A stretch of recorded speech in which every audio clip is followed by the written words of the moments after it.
win that amount of money? Let's go back to the beginning. In previous court filings, Derek Lee Cardello Smith, an inmate at Ernest C. Brooks Correctional Facility who is serving multiple life sentences, accused the disgraced mogul of drugging and raping him at a party in 1997. Cardello Smith says in 97 he was a bartender at a Detroit area restaurant when he met Diddy and was invited to a gathering at the Holiday Inn where Combs would be partying. He alleges that he participated in group sex with several women and Diddy, but when Diddy showed interest in him, he got up and sat on the couch. According to the complaint, when Cardello Smith went to get another drink, Combs handed him a drink, thought to be a glass of Jim Beam. But when he sat down in the other room and drank more, he began to get drowsy and started to pass out. Combs allegedly said to him, "I added a little something to it for you," and then Cardello Smith passed out. He claims when he woke up, Combs told him he had penetrated him while he was unconscious. Cardello Smith says he ran into the bathroom and checked himself, noticing he was bleeding and in pain, and left the hotel and never went back. Cardello Smith claims he filed a police report, then he shut down and knew he was never going to be able to tell anyone about what happened. In his complaint, Cardello Smith alleges Combs paid off Detroit and Monroe police officers to keep the police report hidden for many decades. In August of 2024, Cardello Smith made a stunning claim that Diddy came to the Michigan prison in person to offer him more than $2 million, essentially to keep him quiet and dismiss the lawsuit. On August 7th, while appearing virtually in front of a judge and while representing himself in the matter, the Michigan inmate filed a motion for a temporary restraining order against the disgraced producer. This is in the matter of Derek Lee Cardello Smith, MDOC number 267009 versus Sean Combs, Sean Puff Daddy Combs, also known as Sean P.diddy, also known as Diddy, Bad Boy Records label owner, founder, also known as Puff P. Daddy, Bad Boy, Diddy Run the City, Sean Combs, also known as Sean Puffy Combs. And this is file number 24-7362NO. I'll grab your paperwork here real quick out of this other paperwork. We do have Mr. Cardello Smith appearing from the Michigan Department of Corrections. So I do see that we do have a proof of service on Mr. Combs, but for purposes of this hearing, you filed a motion for a temporary restraining order and or a preliminary injunction to stop all sales of the property and assets attached to or involved with said property based on the interest of plaintiff and plaintiff's connections to defendant's sexual assault of plaintiff Derek Lee Cardello Smith, requiring a preliminary injunction and or a temporary restraining order. We did set that for hearing today, and luckily the Brooks Correctional Facility was able to make you available. Actually, they had to drive someone up today on another case. So, sir, I have received your motion and a proposed order. Do you wish to argue the motion today, sir? Yes, Your Honor. All right, you may proceed then. Okay, the purpose of it is based on two actions taken by Mr. Combs himself, directly with me here. We did a live one-on-one visit in our prison visiting room. There's two meetings within the past 2 weeks with Mr. Combs on one meeting and then a financial advisor on the other meeting on Mr. Combs' behalf. And he stated that he would make me an offer to end the case and what happened to me because of other things that he stated he has going on in his life that require his money right now, and he wants to sell everything off. And he made me a financial offer of $2.3 million to allow what happened to me to go away. And he stated that he's going to be selling his property, and under the 2005 California Civil Code 2881-2885, the creation of liens, which allows out-of-state justices and orders to cause a stop of any title transfer, property transfers in Los Angeles or any other place that he has property. He stated that he wouldn't be able to proceed with that sale. And he did it the day after I served him the suit. And he also said that he won't be filing an answer to the complaint. He said, you can find me in default or whatever. He has a better chance with default than he would with having a restraining order stop. And I said, so you want to hide you want to hide your money and stop from being quite possibly paid to me if I'm given the benefit of a judgment in my favor for what you've done to me. And he pretty much said, yeah. He goes, you know how we get down. And I said, okay, well, I disagree with how you get down. Your sale shouldn't go through. So I'm gonna, hold on. I'm sorry. I'm sorry. Cardello Smith. Okay. So you went in a different direction than I thought you were going into. I thought we were just going to focus. No. We are. You kind of went off on a different direction than what your actual motion was. Yeah. So what I just want to say is settlement negotiations. Yeah. I'm sorry. In this case, are probably better not. Yeah, they're not to be placed on the record today. Okay. I apologize. No, it's okay. You're not an attorney. I understand that. So if we can just backtrack and focus just on your motion. Yes, ma'am. I get what you want. Okay, thank you.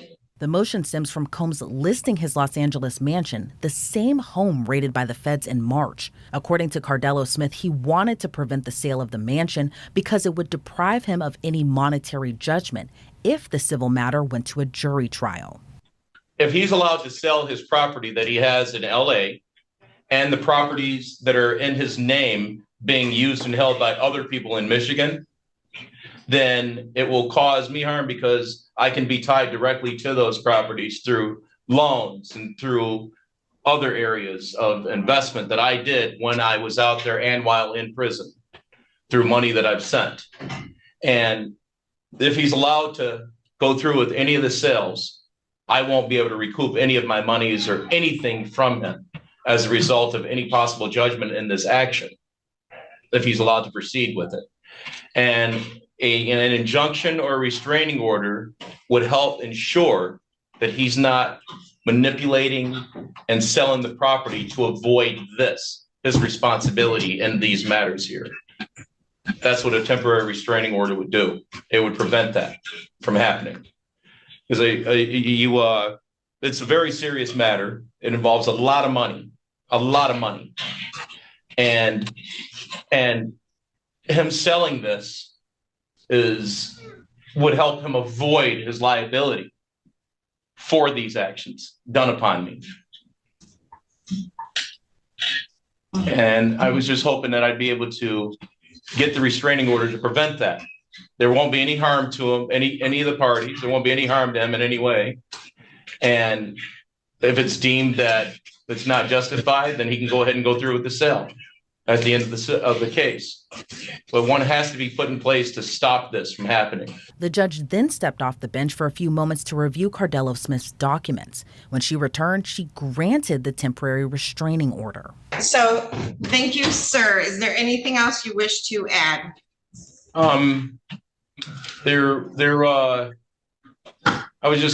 First off, just thank you for giving me the hearing and thank you for setting a pretrial on this matter. Thank you, Your Honor. There were some other filings. There were some other filings that you should have gotten. I didn't know if that's one of the filings you could have been referring to. So I received your complaint and all the attachments to it. And then I received this motion. And I just wanted to take a moment to review back through the U.S. District Civil Docket and your complaint. So I did do that. That's all. And yes. Okay. Anything else? Everything that you're looking at, they're all tied in together. Every part, as crazy as this seems, as outrageous as it seems, it all ties in. Every bit of it, every facet. Okay. All right. Well, I have a proof of service showing that Mr. Combs was served on July 6th of 2000 and let me see, is that 24? Yes, yeah. Looks like it. 2024 return receipt requested was provided. So there is proper service. Mr. Combs has neither appeared nor responded to this request. So I'm going to grant your motion for a preliminary injunction temporary restraining order.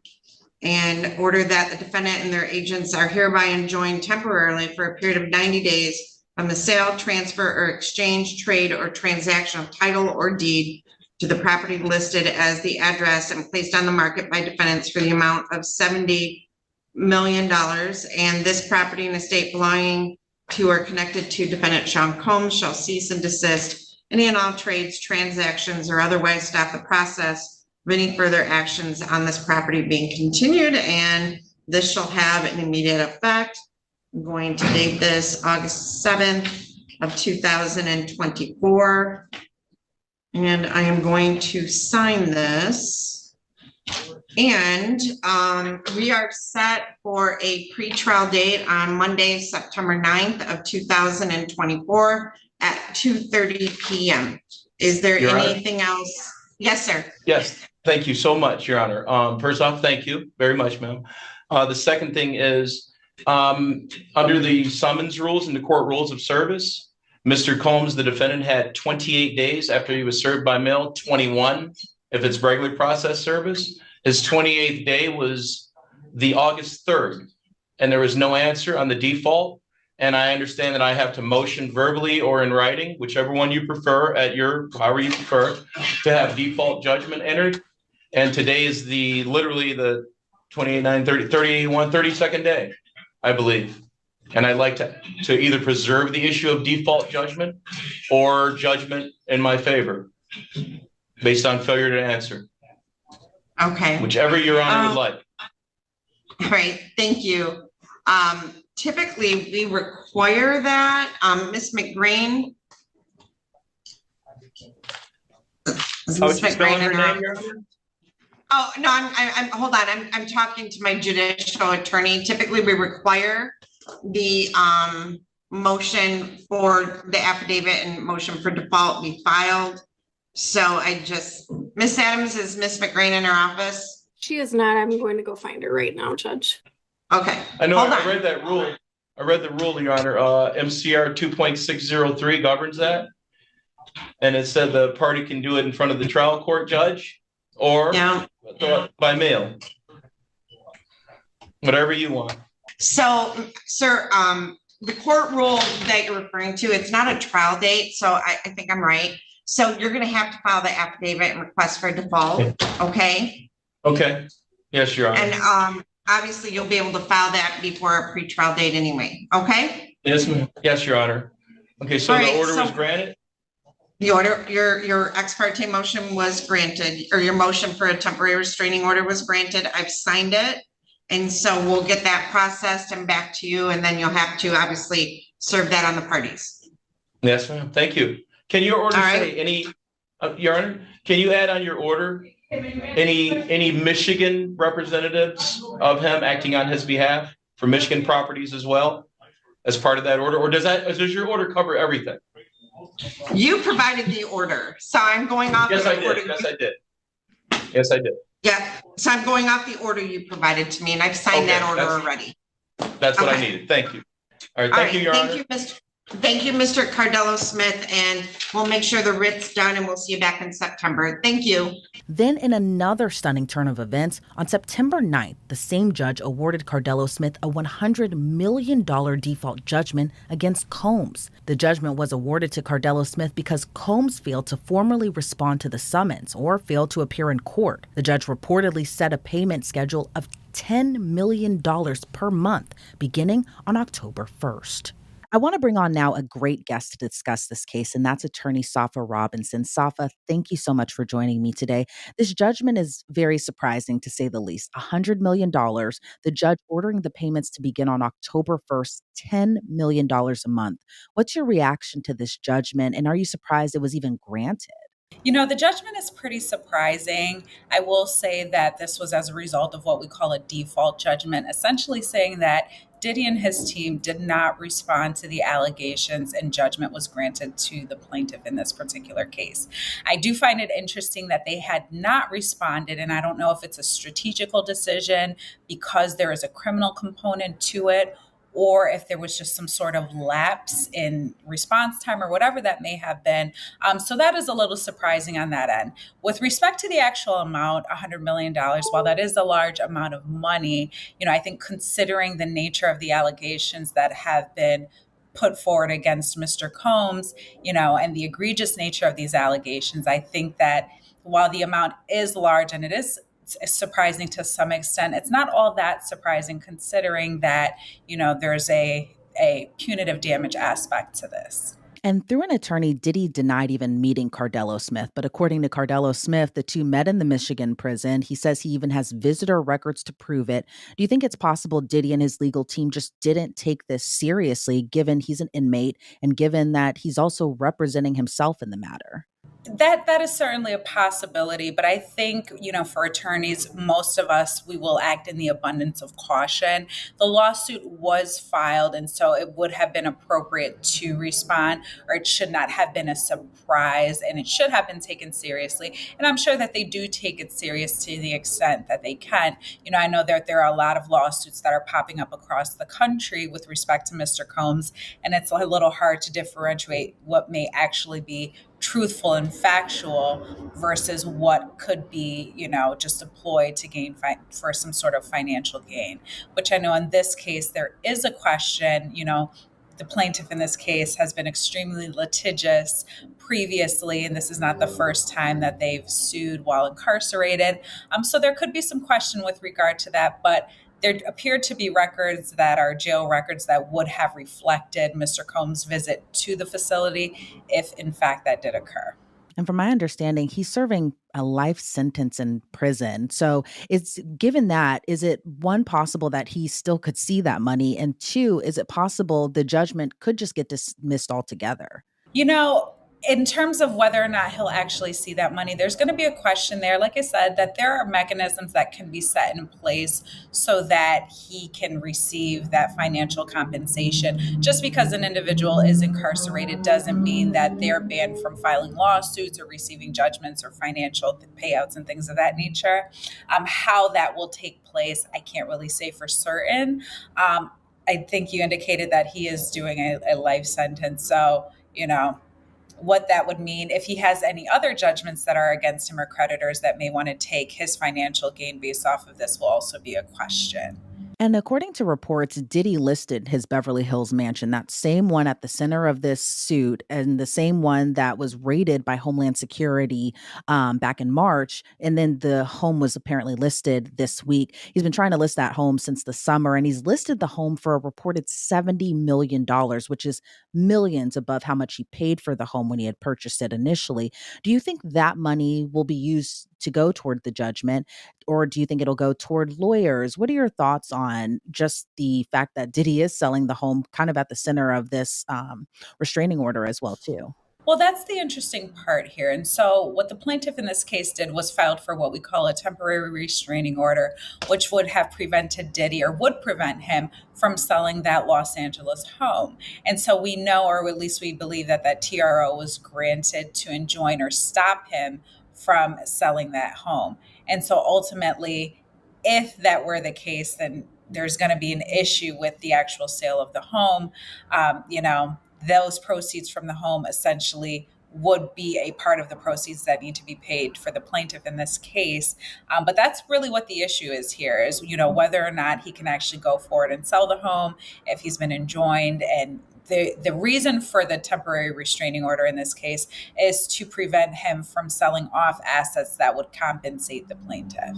And many of us know that Diddy faces several other lawsuits stemming from similar allegations, just like Cardello Smith's allegations, drugging at a party and sexual assault or rape. Well, at this time, no criminal charges have been filed against Diddy, and he has not been arrested.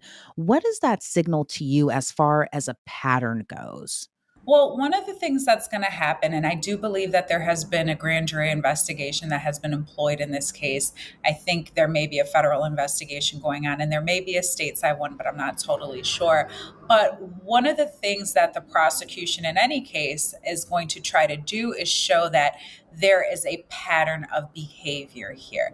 Now, as a defense attorney, we don't want that information coming in, and we don't want that to be the theory of the prosecutor's case, that just because he may have done it on one occasion means that he had done it on a second occasion. And so those are the things that we argue against, but certainly the prosecution is going to want to show that there is a pattern of behavior here. And with respect to a RICO prosecution, what the government is essentially going to be trying to do is take individuals who have been allegedly impacted by Mr. Combs' behavior and those patterns of that behavior, putting them into grand jury to bring about an indictment.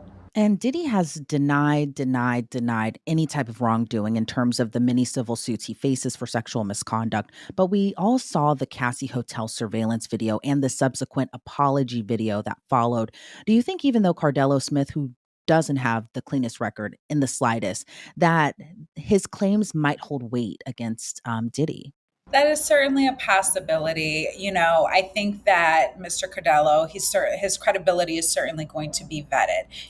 We know that he is very litigious. We know that he himself is incarcerated for sexual related offenses. And so is this just a matter of him actually being a victim of this crime? Or is this something that he has respectfully concocted, because it seems to be that anybody can make an allegation against Mr. Combs and it's taken as factual by the public. So that's going to be the thing here that we're going to need to be careful of and pay attention to. And it's been pretty quiet as far as any word about the details of the reported federal investigation or any potential indictment. But do you think it's possible Diddy won't be charged criminally, or do you think that an indictment still looms for him? An indictment absolutely still looms for Mr. Combs. I think that there has been such a large response to the allegations in Ms. Ventura's case and now in all of these other subsequent cases that you can't unsee. You can't unsee it. So once it's out there, it's there. It is the government's responsibility to investigate these claims or these alleged claims. And I think that there has been so much attention that's been placed on this that to let this go quietly in the night it would be nearly impossible for the government to allow that to happen unless they are statutorily bound or there is some other reason that they can't go or proceed forward. In terms of the alleged victims in this case, what do you think this message sends to them as far as, Diddy hasn't been charged criminally, he hasn't been indicted, but given all the allegations, the mounting lawsuits, but Diddy seems to be doing just fine in terms of, previously we've seen him whitewater rafting. Previously, he's riding his bike out in South Beach, Miami. I've read reports that he's been visiting up Harlem here in New York City. What are your thoughts about Diddy's demeanor, given all the lawsuits he's faced? He's fallen from grace, definitely. But what do you think that message sends to the alleged victims in this case, as far as them wanting to seek justice against their alleged perpetrator? It can certainly be frustrating for alleged victims in this case because they want some sort of justice, they want some sort of resolve. And we also know that there isn't one allegation by one individual, but there are multiple allegations by multiple individuals. And so eventually, the plaintiffs, they're going to want to see some level of justice and retribution in this case. And to see Mr. Combs going about his daily business, as business as usual, can be certainly frustrating for alleged